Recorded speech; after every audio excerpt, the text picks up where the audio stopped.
Hey y'all, today I'm going to be talking about locator calls. There's 3 locator calls that I think every turkey hunter should have. Do they have to have them? No.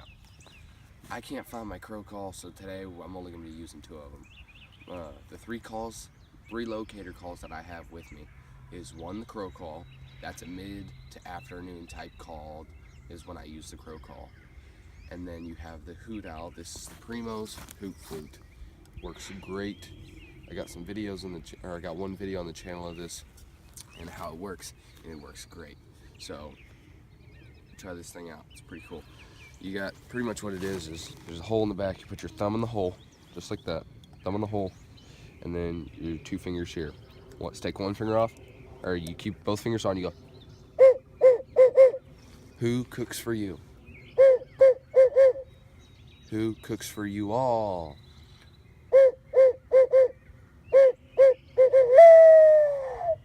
And you take your finger off when you say, who all, you all. That's the Primo's Hoot Flute. This is a great morning time call. I use it all the time. I've been using this for the past couple of years, and it works really, really well. It's only like 10 bucks in Walmart. The second one I'd recommend, this one's great for windy days.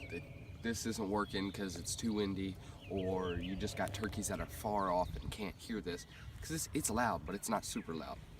This thing is super loud. It's the Primo's Hot Dog. It's like 20 to 25 bucks at Walmart. It's a little expensive, but if you coyote hunt, this thing's worth it. I do some coyote hunting too. This is great. So these are my 2 locator calls. I'll show you how this one works.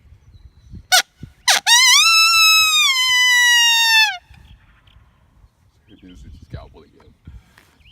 So we're gonna take you back in the woods and show you how these calls work. Hoot Flute's up.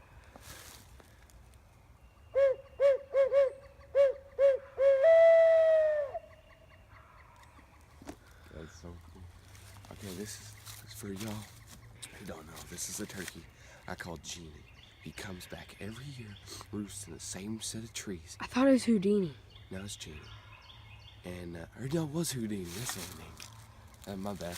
Alright, so he roosts in the same set of trees every year, and we can't get him. He's like 14-inch beard. Turkey's huge. So we're gonna get him this year.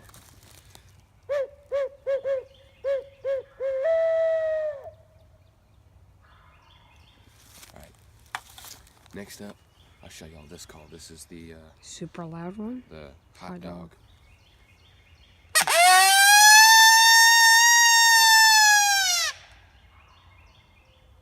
There he is. They both work. It's just a shot gobble. Anything loud, but you want to use natural sounds, because if you use like a car horn or something like that, if you're too close to that bird, it can spook it. But if you use natural sounds, it's just wild animal noise. They've heard that before. It's not gonna freak them out.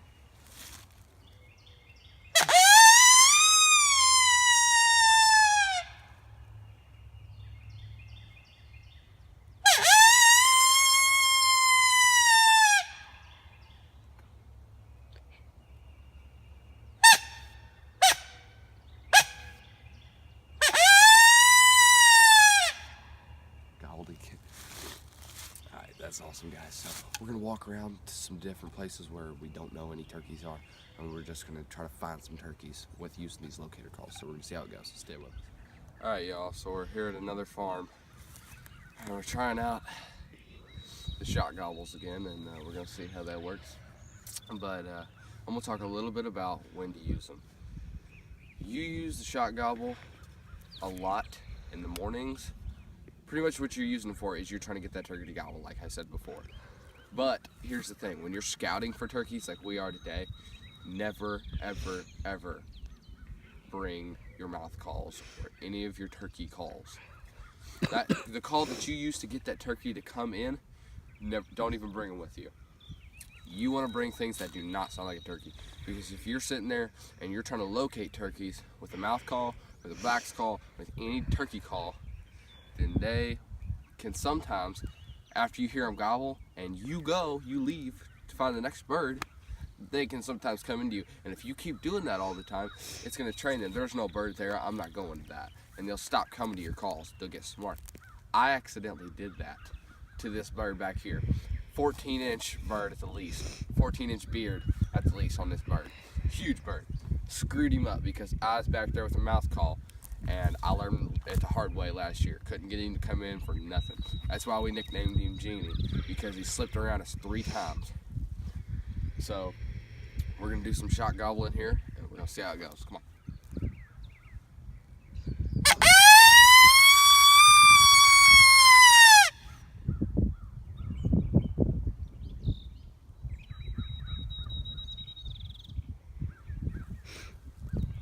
Listen really well. A lot of people, I'll see them, they'll hoot, and if they don't hear a gobble within 5 seconds, they'll try it again.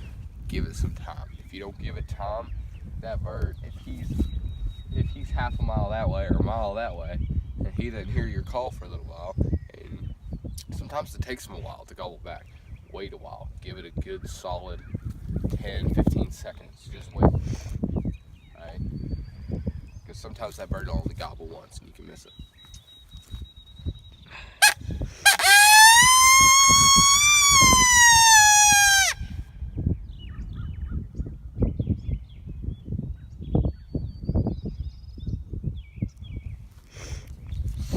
Alright, let's try gobbling this way.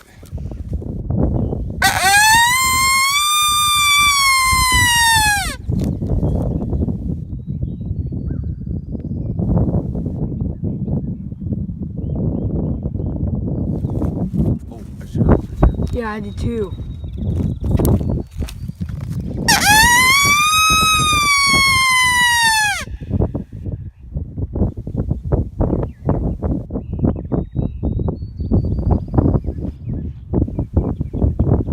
Like I say, guys, sometimes they'll only gobble once. But gosh, it's so cold. I'm like tearing up. It's so cold out here. I'm surprised these turkeys are gobbling because it's freezing out here this morning. It's like 20 degrees, I think, 30 degrees, I don't know, something like that. But yeah, I definitely heard it, because when I was talking on the camera, I thought I heard something gobble like twice. But I was thinking it was in my head. I was going crazy from that other turkey or something. But no, that's that other bird. He was there a week ago.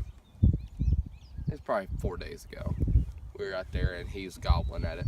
So that's definitely turkey. So from doing the shot gobble and stuff before the season, I know there's some turkeys over there because this is the second time he's been over there within a week. And I know there's turkey back here. So that gives me a general idea of where I'm gonna hunt, where I'm gonna place my blind. And guys, for 10 bucks, 25 bucks, it's worth it. I mean, this coyote call is a little bit more expensive, but it's loud. If you do some coyote hunting, look, you can pop this thing off.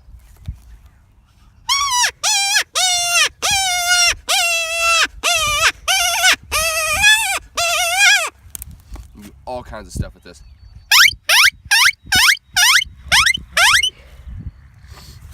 So if you're a coyote hunter and you turkey hunt, this thing's definitely worth it. And I think it's worth it just because it's loud.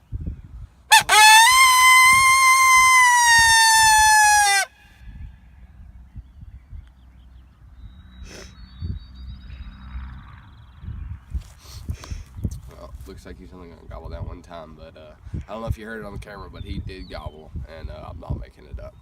So hey, Primo's Hoot Flute and the Oh, there's another one back there. you sure? Yeah. It's on top of that hill. We'll work him in a minute. But Primo's Hoot Flute and the Hot Dog Coyote Call, man, they're great calls. Another crow call, I would recommend a crow call too. Crow calls are great when it's 11, 12 o'clock, 3 o'clock, and so on. This is good for early morning like right now and late right before dark. These are great to roost birds with. And I've had a great time out here doing this video, and I hope you all learned something. So I'll see y'all next time, and God bless.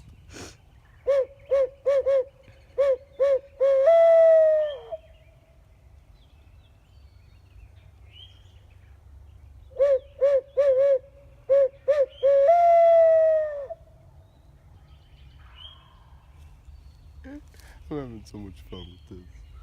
Alright, he's really close, like he's within 150 yards, so we're gonna back out. We're gonna leave this bird alone. Alright.